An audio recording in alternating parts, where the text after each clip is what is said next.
ഇടുക്കി പൂപ്പാറ പന്നിയാർ പുഴയിൽ വീണ്ടും വ്യാപക കയ്യേറ്റം. കയ്യേറ്റക്കാർ പുഴയുടെ പുറമ്പോക്ക് വെട്ടിത്തെളിക്കുകയും പുഴയോരത്ത് നിന്നിരുന്ന വൻമരത്തിന്റെ ശിഖരങ്ങൾ മുറിച്ചു മാറ്റുകയും ചെയ്തു. പഞ്ചായത്ത് അധികൃതർ ഇടപെട്ട് കയ്യേറ്റ നടപടികൾ നിർത്തിവെപ്പിച്ചു. ശാന്തൻപാറ ഗ്രാമപഞ്ചായത്തിലെ പൂപ്പാറയിൽ പന്നിയാർപ്പുഴ കയ്യേറിയുള്ള നിർമ്മാണ പ്രവർത്തനങ്ങൾ വ്യാപകമായിട്ടാണ് നടക്കുന്നത്. ഇതുവരെ 40ഓളം പേർക്ക് പഞ്ചായത്ത് നോട്ടീസ് നൽകി. പഞ്ചായത്തിന്റെ നോട്ടീസ് അവഗണിച്ചും നിർമ്മാണ പ്രവർത്തനങ്ങൾ നടന്നുവരികയാണ്. ഈ സാഹചര്യത്തിലാണ് കഴിഞ്ഞ ദിവസം പുഴ പുറമ്പോക്ക് കയ്യേറി വെട്ടിത്തെളിച്ചത്. പുഴയിൽ നിന്നിരുന്ന മരവും മുറിച്ചു കടത്താൻ ശ്രമിച്ചു. പുഴ കയ്യേറി മരത്തിന്റെ ശിഖരങ്ങൾ വെട്ടുന്നതിനിടയിലാണ് കയ്യേറ്റം പഞ്ചായത്ത് അധികൃതരുടെ ശ്രദ്ധയിൽപ്പെട്ടത്. തുടർന്ന് കയ്യേറ്റ നടപടികൾ നിർത്തിവെപ്പിച്ചു. പൂപ്പാറയിൽ വ്യാപകമായിട്ടാണ് പന്നിയാർപ്പുഴ കയ്യേറിയിരിക്കുന്നത്.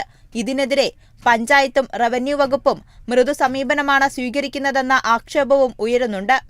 ഗ്രാമപഞ്ചായത്ത് നോട്ടീസ് കൊടുക്കുന്നുണ്ട് എങ്കിൽ പോലും ശക്തമായ ഒരു നടപടിയിലേക്ക് പഞ്ചായത്ത് പോകുന്നില്ല. ഗ്രാമപഞ്ചായത്ത് നോട്ടീസ് കൊടുത്തിട്ട് ആ സ്റ്റോപ്പ് മെമ്മോ കൊടുത്തിട്ടും ആ നിർമ്മാണ പ്രവർത്തനങ്ങൾ നിർത്തിവെക്കുന്നില്ല എങ്കിൽ അത് നിർത്തിവെപ്പിക്കുവാനുള്ള ഒരു ആർജവം ഗ്രാമപഞ്ചായത്തിൻ്റെ ഭാഗത്തു നിന്നുണ്ടാവും. ഗ്രാമപഞ്ചായത്ത് ശരിക്കും തലോടലുമായി നിലകൊള്ളുകയാണ്. ശാന്തൻപാറ, രാജകുമാരി, സേനാപതി, രാജക്കാട് ഗ്രാമപഞ്ചായത്തുകളുടെ കുടിവെള്ള സ്രോതസ് കൂടിയാണ് പന്നിയാർപ്പുഴ. ക്രിസ്തുമസ്, ന്യൂ ഇയർ അവധി കഴിഞ്ഞ ഉദ്യോഗസ്ഥർ എത്തുന്നതോടെ കയ്യേറ്റങ്ങൾക്കെതിരെ ശക്തമായ നടപടികൾ ഉണ്ടാകുമെന്നാണ് സൂചന. Kerala vision news, Idukki.